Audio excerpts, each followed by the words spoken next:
again, everyone. Thanks very much for joining us. Robert L. Brown is an Associate Justice of the Arkansas Supreme Court, and he has a passion for Arkansas history. That passion has led to Defining Moments, a character study, if you will, of the 10 post-war Arkansas governors, post-World War II Arkansas governors, with the exception of the incumbent.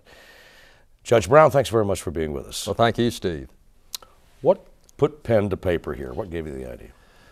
Well, I've always enjoyed writing, and I've always wanted to write 2 books. One, of course, was the great American novel, and the second was inspired by President John F. Kennedy in his book, Profiles in Courage. And what that book dealt with, as you know, was 4 extraordinary people in American history who made courageous decisions.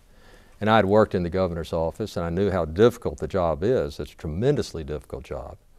And I knew that on a daily basis, they had tremendously difficult decisions to make.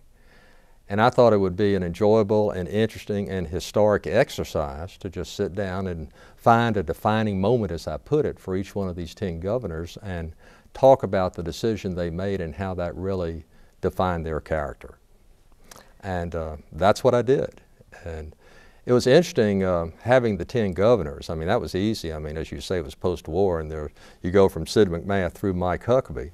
What was a little more difficult was deciding what the defining moment was. Mm-hmm.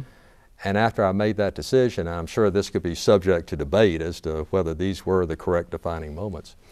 But when I made that decision, it was interesting that for the first 4 or 5 governors, the defining moment happened to center around race, the racial issue.